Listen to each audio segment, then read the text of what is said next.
సుదర్శన్ గారితో మొదలు పెడదాం. Rahman please, the stage is all yours. Rock it, roll it, whatever you want. ఇటు పక్క నుంచి ఫస్ట్ ఉన్నాను నేను. అంతే. నువ్వు ఫ్లోలో మా బక్కలు కూడా చెప్పేసేస్తున్నావు బ్రో. ఇక్కడికి వచ్చిన ఫస్ట్ అందరికీ హ్యాపీ న్యూ ఇయర్ అండి. ఇక్కడికి వచ్చిన మీడియా వారికి, సినిమా లవర్స్కి, ఇందాక సుమంత్ ప్రభాస్ ఫ్యాన్సింగ్ అంటే మనోడు అసలుకి షివర్ అయిపోతున్నాడు వెనక.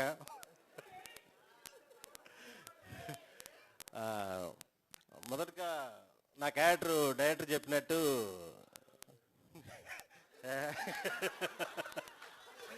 చాలా ఫన్నీ క్యారెక్టరు. మా గ్యాంగ్ ఏదైతే ఉందో, నేను, కసిరెడ్డి, రాఘవ, జువా అంటే ఒరిజినల్ పేరు రోహిత్. ఈ సినిమా తర్వాతే జువ్వా అనే పడుతుంది పేరు మనోడికి. మేమందరం ఇంకా స్కూల్ పిల్లల కంటే ఘోరంగా అల్లరి చేసాం సినిమాలో, మీరు చూస్తారు అది. ఇంతో ఈడున్నాడు, ఈడొచ్చి నా అసిస్టెంట్, నా రైట్ హ్యాండ్ సినిమాలో.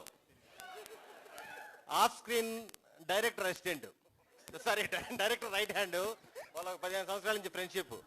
ఆ తర్వాత అర్థమైంది నా character director off screen character అని. కనిపించిన అమ్మాయినల్లా ఇంప్రెస్ చేయడానికి ట్రై చేయడం, అమ్మాయితో. అదే కదా ఆఫ్ స్క్రీన్, ఇదే కదా ఇది.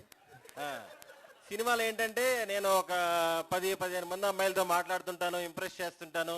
ఈ ఫన్నీ క్యారెక్టరు. ప్రతి అమ్మాయి చాలా అందంగా హీరోయిన్ లాగా ఉండేది. ఎవరు బ్రో అసలు ఎవరు క్యాష్ చేశారు ఇదంటే, వీళ్ళందరూ డైరెక్టర్ ఫ్రెండ్స్ అండి అన్నారు. ఇంత అందమైన అమ్మాయిలందరితో ఫ్రెండ్షిప్ చేసినందుకు, మీరు మాకు ఫ్రెండ్ అయినందుకు నిజంగా చాలా చాలా థ్యాంక్ యూ బ్రో. క్యారెక్టర్ ఇచ్చిన దానికి థ్యాంక్స్ చెప్దాం అనుకున్నాను, బట్ సినిమాలో ఉండే ఇదైతే ఖచ్చితంగా చెప్పాలి. దాని తర్వాత ఈ సినిమా ప్రొడ్యూసర్స్ అభినవ్ గారు, మీరు గుర్తుపెట్టుకోండి, రెడ్ పప్పెట్ అనే బ్యానర్లో ఖచ్చితంగా అన్ని కంటెంట్ ఉన్న సినిమాలే వస్తాయి. మంచి టేస్ట్ ఉన్న ప్రొడ్యూసర్, అలాగే మంచి డేర్ ఉన్న ప్రొడ్యూసర్ కూడా. మాకు షూటింగ్లో ఎప్పుడో మంచి సెట్ వేసి ఏదో వర్షం పడి కొంచెం డ్యామేజ్ అయిపోతే డైరెక్టర్ చాలండి ఇక్కడే కవర్ చేసేస్తానంటే, వద్దొద్దు మళ్ళీ సెట్ వేసి మళ్ళీ తీయండి అన్నాడు.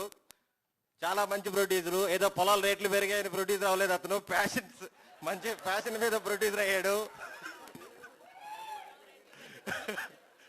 రెడ్ పప్పెట్ అనేది మీకు ఇండస్ట్రీలో అందరికీ గుర్తుండిపోతుంది. చాలా మంచి బ్యానరు. అలాగే మన కార్తిక్ భయ్య సినిమా ఫస్ట్ నుంచి లాస్ట్ దాకా సినిమా మొత్తం ఎక్కడ చిన్న ప్రాబ్లం రాకుండా దగ్గరండి చూసుకున్నాడు. ఇక్కడ ఇంకో ప్రాబ్లం ఉంది. ఇక్కడ వీళ్ళ friends, family members, family friends ఒక క్రైమ్ బ్యాచ్ ఉన్నారు. అభి భయ్య కానీ, మన జోగి గారు, నాగరాజు భయ్య, మన దిలీప్ భయ్య, పండు భయ్య, చాలా మంది ఉన్నారు. వీళ్ళ బ్యాచ్ ఏంటంటే ఇంక 24 గంటలు ఫుడ్ పెట్టడమే. 60 రోజుల పైన చేసాం మొత్తం భీమవరం షూటింగ్ నాన్ స్టాప్. అంటే ఇంక మాకు వామిటింగ్ అయిపోయేంత వచ్చేసేది.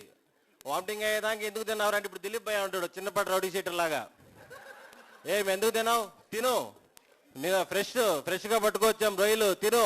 ఆ టైప్లో ఒక రకమైన మర్యాదలు ఉండేటివి మాకు. అవరాజు ఎప్పుడో మన జూనియర్ ఆర్టిస్టులు కదా, వైజాగ్ నుంచి బస్సులో ఒక 200 మెంబర్స్ స్టూడెంట్స్, వాళ్ళని తీసుకొని రావాలి, బస్సు లేట్ అయింది ఏదో చెప్పారు. డైరెక్టర్ వెళ్ళి కంగారు పడిపోయి, లేట్ అయితే ముందుగా పంపించాలి కదండి, షూటింగ్ ఇప్పుడు 2 గంటలు లేట్ అయిపోతుందంటే వాళ్ళ ప్రొడ్యూసర్ ఫ్రెండ్స్ వచ్చారు. ఇప్పుడే చేప పట్టారు, పులుసు చేస్తే ఉంటుందండి. ఆ రేంజ్ ట్రీట్మెంట్, చుక్కలు చూపించారు. 7 కేజీల దాకా పెరిగాను నేనైతే భీమవరం షెడ్యూల్ అయిపోయిన తర్వాత. నెక్స్ట్ మా హీరోయిన్ నిధి, తెలుగు రాకపోయినా సరే తెలుగు నేర్చుకొని ఎక్కడ ప్రాంప్టింగ్ తీసుకోకుండా అచ్చ తెలుగు అమ్మాయిలాగా మీకు చాలా బాగా పర్ఫామ్ చేసింది. నిధి, నీ కళ్ళు చాలా బాగున్నాయని సుమంత్ నాకు 4-5 సార్లు చెప్పాడు. అమాయకంగా మొహం పెట్టుకో, చెప్పావు లేదా? నిధి కళ్ళు బాగున్నాయని చెప్పాడు కదా. ఫైనల్గా మా హీరో సుమంత్ ప్రభాస్. ఇప్పుడు దాకా మీకు గోదావరి మర్యాదలు, గోదావరి గురించి చెప్పాం కదా, గోదావరి జిల్లాలో ఎలా మర్యాదలు చేస్తారని. మనోడిది ఒక డిఫరెంట్ మర్యాద. కంప్లీట్ అవుట్డోర్లో ఉండేవాళ్ళం కదా, 6 గంటలకు షూటింగ్ అయిపోయేది, ఫ్రెష్ అయ్యేసి 8 ఏంటి బ్రో ఏంటి సంగతులని ఇంకా ఫ్రెండ్స్ అందరం పోతాం కదా, లాకు రాజుగారి గది ఇంకా బయటికి పంపడు. అక్కడ మాకు మామూలు టార్చర్ కాదు, ప్రేమించుకుందామంటాడు. మనోడు ఎప్పటి నుంచో ఊతపదం అది అన్న ప్రేమించుకుందామన్నా అని. అది వినడానికి చాలా బాగుంటుంది, కానీ దాన్ని పర్ఫెక్ట్ మీనింగ్ మనోడిని కలిస్తేనే తెలుస్తుంది. పంపడు 5 నిమిషాలు నీ మీద నాకు ప్రేమ ఉంటే ఒక లెగ్ పీస్ తినంటాడు. కసిరెడ్డి ఏం చేస్తాడు, మనోడికి ఏంటో రోజు 10 పైన ఫోన్లు వస్తాయి. అన్న అర్జెంట్ ఫోన్ కాల్, అర్జెంట్, నీకు చెప్పాను కదా ఆ డేట్ నాది కాదని అని చెప్పి వెళ్ళిపోతాడు 11 గంటలకి. రాఘవాకి ఇంకో ప్రాబ్లం ఉంటుంది పాపం. ఎందుకంటే మా సినిమాలో మా సిస్టర్ మధు ఈపీ బంగారంగా చూసుకుంది మమ్మల్ని అందరినీ. సినిమా కూడా ఎక్కడ డిస్టర్బెన్స్ లేకుండా చాలా బాగా చూసుకుంది. మన రాఘవ వైఫ్ ఈ సినిమా ఈపీ. మనోడు పాపం పక్కనే రూమ్లో ఉంటారు కదా, ఇంకా టార్చర్ స్టార్ట్ అవుద్ది. నేను వెళ్తాను సుమంత్ అంటుంటాడు. ఇంకా బాద్షాలో బ్రహ్మానందం ట్యాక్. ఇంకా మనోడు రూమ్కి వెళ్ళినాక సౌండ్లో బయటకు వినపడుతుంటాయి, మనిషా పశువా నువ్వు, టైం ఎంత అక్క ఫోటో పెట్టుకుని తిట్టుకుంటుంటాడు, రే తుప్ప చదవా. ఆ టైప్ లెవెల్ ఉంటుంది. ఇంకా నన్ను ఎక్కువ ప్రేమించాడు సుమంత్, ఏ రోజు 2 లోపు పంపించలేదు. బ్రో ఫైనల్గా గోదావరి గట్టు పైన అనే వరల్డ్ చాలా చాలా బాగుంటుంది. మేము ఎక్స్పీరియన్స్ చేసాం, మీరందరూ కూడా ఎక్స్పీరియన్స్ చేసిన తర్వాత చెప్తారు. చాలా రోజుల తర్వాత ఒక ప్యూర్ తెలుగు సినిమాని అయితే మీరు ఎక్స్పీరియన్స్ చేస్తారు. అవుట్ అండ్ అవుట్ కామెడీ కానీ ఎమోషన్ కానీ ఇవన్నీ కూడా పర్ఫెక్ట్గా సెట్ అయినాయి. Thank you so much bro. Thank you bro. Sudarshan ఎందుకంటే గారు మీరు మాతో ఫ్రెండ్షిప్ చేసినందుకు చాలా థ్యాంక్ యూ.